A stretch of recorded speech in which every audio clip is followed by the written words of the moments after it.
If you have ever ordered food online, I'm sure Zomato or Swiggy apps might be on your smartphone right now. That's not a surprise because over 90% of the food delivery market, which is worth $5 billion in India, is controlled just by Zomato and Swiggy. You might not have thought or cared about that much, but in basic economic sense, this is a duopoly. That is, control of just two players over the entire industry. This might not be the best situation for you as a consumer and even for the restaurants. And that is about to change. ONDC has taken social media by storm recently. If you don't know it already, people are sharing screenshots comparing high food prices on Zomato Swiggy with low food prices on ONDC apps.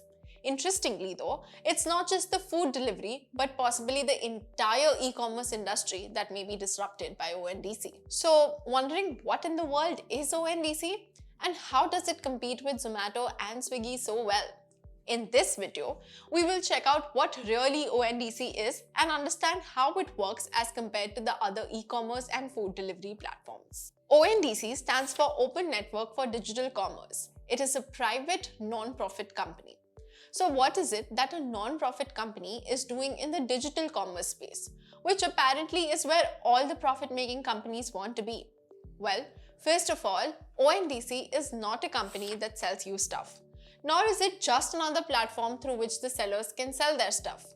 As the name suggests, ONDC is a network.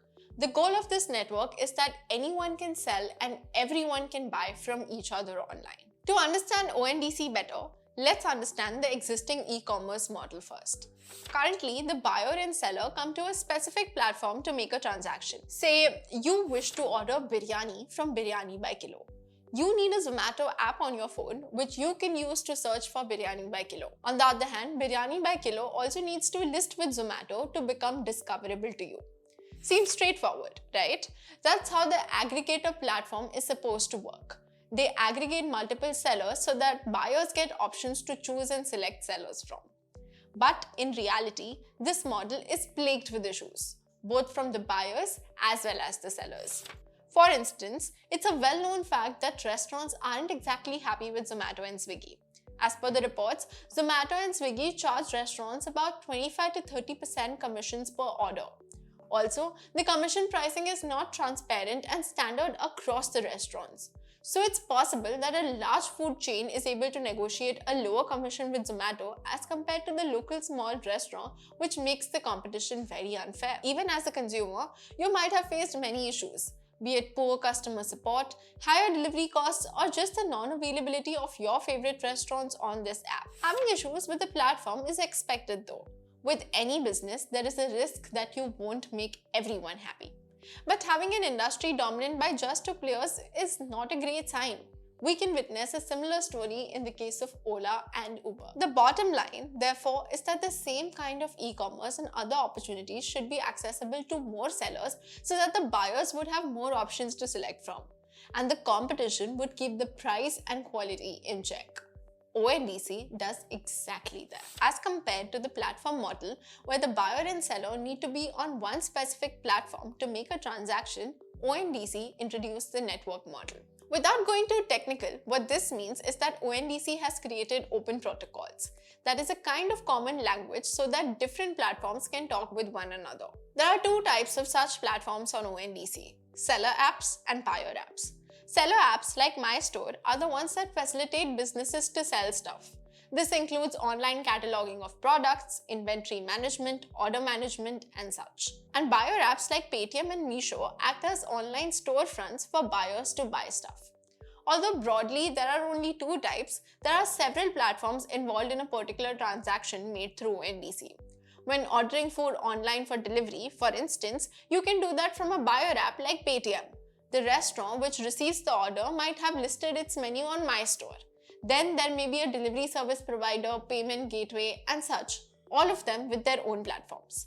They can talk seamlessly with each other using ONDC open protocols. Now that you understand how ONDC works, let's deep dive into why exactly is there a difference in prices between ONDC apps and Zomato Swiggy. If both ONDC and the food delivery apps are in the same business, then what accounts for the huge difference in the price of food?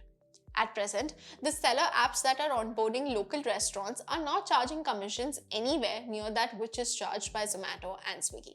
While Swiggy and Zomato charge about 25 to 30% commissions per order, as per the reports, ONDC seller apps charge only 2 to 4%. This difference is a big incentive for restaurants to join. Also, restaurants don't have to charge extra from customers to cover their costs due to high commissions. The second reason for lower prices is also the discounts. Remember the days when Zomato and Swiggy gave you heavy discounts to entice you to join their platform? That's the stage where ONDC seller apps are right now. In fact, in ONDC, discounts are the favorite strategy of everyone on the network to attract ever more restaurants and customers. As a consumer, this is most visibly seen in the delivery charges. Most logistics providers are not charging anything right now on ONDC. Thus, the customers get free delivery, which is one of the major components of food ordered over Zomato or Swiggy. So, now coming to the big question. Are Zomato and Swiggy in trouble? Firstly, the discounts are not sustainable and will likely fade over time. So the difference in prices that you see now may not be that huge in the long term. On the other hand though, ONDC has the potential to offer more choices. You can select which seller app you want to use to see the restaurant listings. Within the app, you can select the restaurant and the food that you want.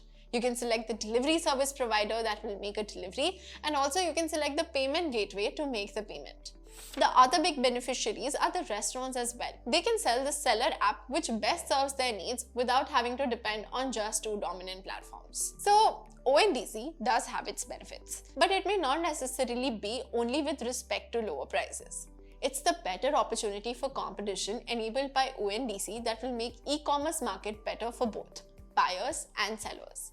It's important to note that the existing e-commerce players like Zomato and Swiggy are still at the top of their game, and they will try and adapt to the ONDC revolution as well. Will they survive? Only time can tell.